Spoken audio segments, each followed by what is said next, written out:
TNN TV کی بین الاقوامی خبروں کے ساتھ میں ہوں بشرا خان۔ کینیڈا کی حکومت نے ملک میں گھروں، رہائشی عمارتوں کی شدید قلت کے پیش نظر بیرونی ملکوں سے حصول تعلیم کے لیے آنے والے طالب علموں پر مختلف نوعیت کی پابندیاں لگانے کا اعلان کیا ہے۔ مزید تفصیلات اس رپورٹ میں۔ کینیڈا کی حکومت نے ملک میں گھروں، رہائشی عمارتوں کی شدید قلت کے پیش نظر بیرونی ملکوں سے حصول تعلیم کے لیے آنے والے طالب علموں پر مختلف نوعیت کی پابندیاں لگانے کا اعلان کیا ہے۔ امیگریشن کے وزیر مارک ملر نے اعلان کیا کہ وفاقی حکومت آئندہ کے دوران طلباء کی اجازت ناموں کی تعداد کو محدود کر دے گی۔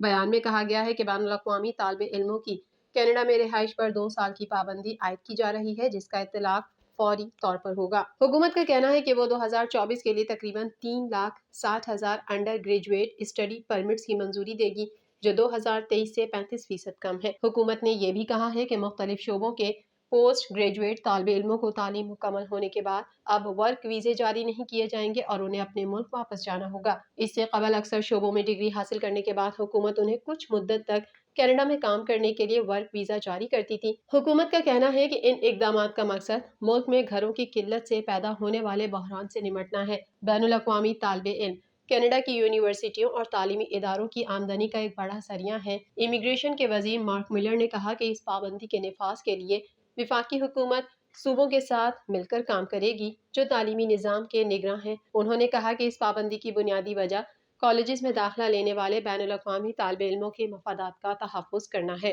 وہ اکثر پرائیویٹ جگہوں پر ٹھہرتے ہیں اور انہیں کم سہولتوں کے لیے زیادہ ادائیگی کرنی پڑتی ہے۔ مارک ملر کا کہنا تھا کہ اس اقدام سے رہائشی عمارتوں اور سروسز پر دباؤ کم کرنے میں مدد ملے گی۔ ملر نے کہا، بالکل واضح ہو، یہ اقدامات انفرادی بین الاقوامی طلباء کے خلاف نہیں ہیں۔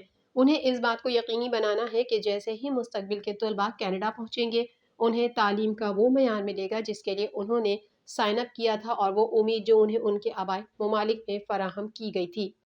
کینیڈا کے صنعت کے وزیر کا کہنا ہے کہ کینیڈا اور امریکی معیشتیں پہلے سے کہیں زیادہ مربوط ہیں، جنہیں امریکی تحفظ پسندی کے خطرے کے خلاف بفر کے طور پر کام کرنا چاہیے۔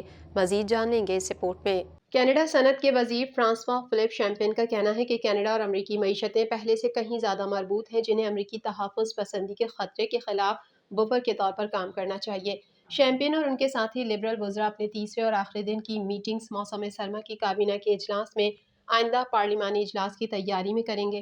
بات چیت کے پہلے 2 دنوں میں معاشیات اور استطاعت کا غلبہ رہا، لیکن آج معاملات بین الاقوامی سطح پر بدل جائیں گے۔ خاص طور پر کابینہ آئندہ امریکہ کے صدارتی انتخابات اور سابق صدر ڈونلڈ ٹرمپ کی وائٹ ہاؤس میں واپسی کے حقیقی امکان پر تبادلہ خیال کرے گی۔ کینیڈین وزیر خارجہ میلانی جولی کا کہنا ہے کہ چاہے وہ صدر جو بائیڈن کا دوبارہ انتخاب ہو یا ٹرمپ کے لیے دوسرا موقع ہو، کینیڈا وائٹ ہاؤس کے لیے 2024 کی دوڑ میں کسی بھی ممکنہ نتائج کے لیے تیاری کر رہا ہے۔ شیمپین کا کہنا ہے کہ کینیڈا اور امریکی معیشتیں ہمیشہ ایک دوسرے سے جڑی ہوئی ہیں، لیکن اب اس سے بھی زیادہ ہیں اور دونوں ممالک میں لاکھوں ملازمتیں اس استحکام پر منحصر ہیں۔ انہوں نے کہا کہ اس میں سیمی کنڈکٹرز، بایو ٹیکنالوجی اور آٹو سیکٹر شامل ہیں۔ 2022 میں کینیڈا نے بائیڈن کے افراط زر میں کمی کے ایکٹ میں استثناء کے لیے سخت لابنگ کی تاکہ یہ یقینی بنایا جا سکے کہ کینیڈا کی بیٹریوں یا پرزوں سے بنی الیکٹرک گاڑیاں اب بھی بڑے امریکی ٹیکس کریڈٹ کے لیے اہل ہوں گی۔ یہ کہیں زیادہ مشکل ہوتا، انہوں نے کہا، میرے خیال میں IRA شمالی امریکہ میں دوبارہ صنعت کاری کے لیے اتر پریک تھا۔ ماہرین کا کہنا ہے کہ کینیڈا کو تیار رہنے کی ضرورت ہے۔ اس سے کوئی فرق نہیں پڑتا کہ کون جیتا ہے، کیونکہ بائیڈن اور ٹرمپ دونوں کے تحفظ پسند رجحانات ہیں۔ کینیڈا میں دنیا کے سب سے بڑے قدرتی ice skating area Rideau canal skateway کو گزشتہ دنوں دوبارہ سے کھول دیا گیا ہے۔ مزید احوال اس رپورٹ میں۔ کینیڈا میں دنیا کے سب سے بڑے قدرتی ice skating area Rideau canal skateway کو گزشتہ دنوں سے دوبارہ کھول دیا گیا ہے۔ نیشنل کیپٹل کمیشن کا کہنا ہے کہ وہ 7.8 کلومیٹر کے رنگ کے مزید حصے کھولنے کا ارادہ رکھتا ہے، کیونکہ برف کے حالات محفوظ ہوتے جا رہے ہیں۔ کینیڈا میں عام طور پر سخت سردی کے دوران اسکیٹنگ اور مہم جوئی کے شوقین افراد کے لیے یہ اسکیٹ وے کافی کشش رکھتا ہے۔ نیشنل کیپٹل کمیشن کا کہنا ہے کہ کینیڈا کا مشہور رائڈو کینال اسکیٹ وے، جو کہ دنیا کا سب سے بڑا قدرتی آئس اسکیٹنگ رنک ہے، اسے 2 سالوں میں پہلی بار اتوار کی صبح اسکیٹنگ کے لیے کھول دیا گیا ہے۔ NCC کا کہنا تھا کہ پریٹوریا برج اور بینک اسٹریٹ کے مقامات کے درمیان 1.9 کلومیٹر کا حصہ اسکیٹرز کے لیے کھلا رہے گا۔ کینیڈا کے دارالحکومت آٹوا میں واقع 7.8 کلومیٹر طویل رائڈو کینال اسکیٹ وے کو پہلی بار 50 سال قبل کھولا گیا تھا۔ یہ یونیسکو کے عالمی ثقافتی ورثے کا حصہ ہے۔ برف کی کمی کی وجہ سے پچھلے سیزن کے دوران 2023 کے اوائل میں پہلی بار ایسا ہوا تھا کہ اس قدرتی ایریا کو اسکیٹنگ کے لیے نہیں کھولا گیا تھا۔ NCC کے CEO ٹوبی نوسبام نے کہا کہ ہماری ٹیم نے پچھلے سال جن مشکلات کا سامنا کیا تھا ان سے بہت کچھ سیکھا ہے اور اس سال موسمی درجہ حرارت کو پیش نظر رکھتے ہوئے اقدامات کرنے میں کامیاب رہے ہیں۔ غزہ میں اسرائیلی فوج کی خونریز کارروائیاں جاری ہیں۔ صہیونی طیاروں نے خان یونس پر بمباری کر کے 65 فلسطینیوں کی جان لے لی۔ مزید تفصیلات اس رپورٹ میں۔ غزہ میں اسرائیلی فوج کی خونریز کارروائیاں جاری ہیں۔ صہیونی طیاروں نے خان یونس پر بمباری کر کے 65 فلسطینیوں کی جان لے لی، جبکہ اسرائیلی فوج نے تصدیق کی ہے کہ غزہ میں حماس کے ٹھکانوں کو تباہ کرنے کے دوران بارودیہ سرنگ دھماکے میں 24 فوجی مارے گئے۔ عرب میڈیا کے مطابق اسرائیلی فوج کے حملوں میں 24 گھنٹوں کے دوران 200 سے زائد فلسطینی شہید ہو گئے۔ شہداء کی مجموعی تعداد 25,300 ہو گئی، جبکہ 63,000 افراد زخمی ہو چکے ہیں۔ عرب میڈیا کا کہنا ہے کہ اسرائیلی فوج کی گاڑیاں جنوبی غزہ کے شہر خان یونس کی طرف پیش قدمی کی کوشش کر رہی ہیں۔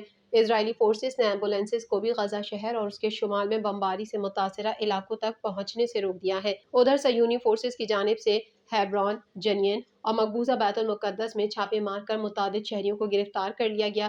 عرب میڈیا کی رپورٹ میں انکشاف کیا گیا ہے کہ غزہ میں 22 لاکھ افراد کو غذائی قلت کا سامنا ہے۔ دوسری جانب اسرائیل نے غزہ میں حماس کو 60 روزہ جنگ بندی کی تجویز دے دی اور مطالبہ کیا ہے کہ حماس تمام 130 یرغمال اسرائیلیوں کو رہا کرے۔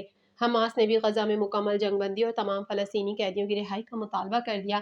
اسرائیلی فوج نے تصدیق کی ہے کہ غزہ میں حماس کے ٹھکانوں کو تباہ کرنے کے دوران بارودیہ سرنگ دھماکے میں 24 فوجی مارے گئے۔ ٹائمز آف اسرائیل کے مطابق غزہ کے وسطی علاقے کسوفیم کی سرحد کے نزدیک حماس کے ٹھکانوں اور ان کے زیر استعمال عمارتوں کو تباہ کرنے کے دوران بارودی سرنگ دھماکہ ہو گیا۔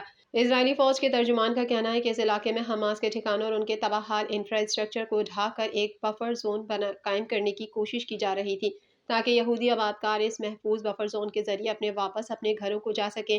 ترجمان کا کہنا تھا کہ حماس نے آپریشن کے دوران اسرائیلی فورسز کی حفاظت پر معمور ایک ٹینک کو نشانہ بنایا، جس کے بعد 2 عمارتوں میں خوفناک دھماکہ ہوا اور عمارتیں گر گئیں جس میں 2 درجن سے زائد فوجی دب گئے۔ قبل ازیں اسرائیلی فوج نے حماس کے اس حملے میں 10 فوجیوں کی ہلاکت کی تصدیق کی تھی، تاہم اب یہ تعداد بڑھ کر 24 ہو گئی۔